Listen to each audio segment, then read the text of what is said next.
अरे प्रभु, पहले टिकट तो दे दीजिए, रोजगार नौकरी तो बाद में दीजिएगा।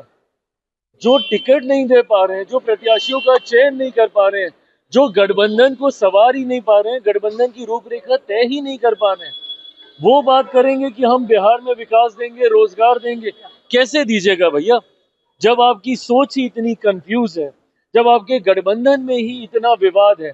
आप मुझे बताइए, किस मुंह से राजद और कांग्रेस के कार्यकर्ता एक दूसरे का सामना करेंगे?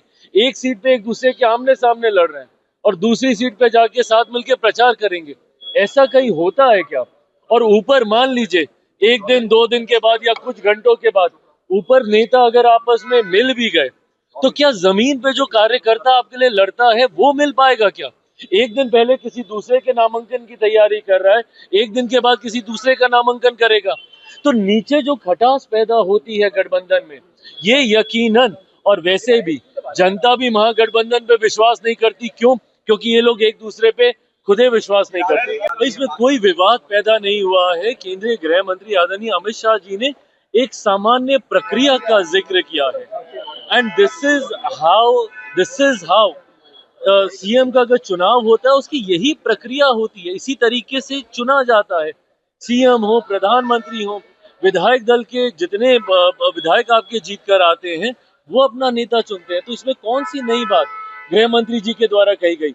मुख्यमंत्री नीतीश कुमार जी के नेतृत्व में हम लोग चुनाव लड़ रहे हैं। उसके बाद ये प्रक्रिया का हिस्सा है कि जो जीते हुए विधायक हैं, एक दल की तो बात है नहीं, 5 दल एक साथ हैं, तो जितने विधायक जीत कर आएंगे वो स्वयं अपना नेता चुनेंगे। इसमें कौन सी नई बात है? देखिए, हम लोग जितना भ्रम फैलाया जा रहा था एनडीए को लेकर, और मैंने इस बात को कहा था कि एनडीए में बहुत सहजता से, बहुत एमिकेबली सारी बातों का फैसला, निर्णय हो जाएगा। भले वो सीटों की संख्या की बात हो, सीटों के चयन की बात हो, प्रत्याशी तय करने की बात हो, समय रहते हर एक चीज एनडीए तमाम नेताओं, 5 दलों के द्वारा तय कर ली गई थी। पर वहीं ताज्जुब इस बात का, और मुझे लगता है कि शायद ना के बराबर कोई और दूसरा ऐसा उदाहरण इससे पहले के किसी और चुनाव में होगा, जहां पे पहले चरण का नामांकन समाप्त हो जाता है और दूसरे गठबंधन के द्वारा सीटों की के चयन तो बहुत दूर की बात है, संख्या तक की घोषणा नहीं हो पाती है। ये दर्शाता है कि किस तरीके का सरफुटव्वल महागठबंधन के भीतर चल रहा है। अगर ये लोग संख्या तक तय नहीं कर पाए, तो सीटों का चयन और प्रत्याशी का उतरना तो बहुत दूर की बात है। आज जिस तरीके से एक एक सीट पे दो दो, एक ही गठबंधन के दो दो घटक दलों के द्वारा नामांकन किया गया, कांग्रेस के सामने राजद, राजद के सामने कांग्रेस, इनके अलग दल के सामने लेफ्ट के सामने कांग्रेस, ये जिस तरीके से ये खिचड़ी पक रही है, ये अपने में दर्शाता है कि एक गठबंधन जो खुद इतना कंफ्यूज है, वो बिहार के विकास की बात करेगा?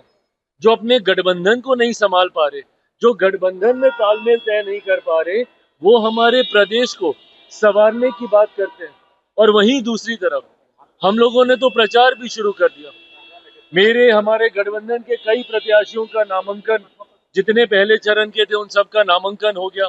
दूसरे राज्यों से हमारे स्टार प्रचारक वो आके यहाँ पे चुनाव प्रचार उन्होंने शुरू कर दिया। मुख्यमंत्री नीतीश कुमार जी स्वयं, जिनको लेकर महागठबंधन क्या क्या अफवाहें नहीं फैला रहा था, उनके स्वास्थ्य को लेकर, उनके बारे में अलग अलग तरीके की भ्रमित बातें करना, सबसे पहले प्रचार किसी ने शुरू किया तो मुख्यमंत्री नीतीश कुमार जी ने शुरू किया।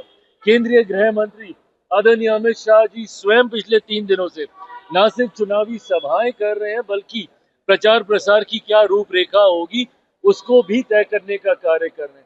तो एक तरफ हम लोग का एनडीए गठबंधन जो इतनी एकजुटता के साथ मजबूती से चुनावी रण में उतर गया, वहीं एक कंफ्यूज गठबंधन है, महागठबंधन, जिनको अभी तक यही नहीं पता है कि कौन सी सीट से उनका कौन सा प्रत्याशी उतरेगा।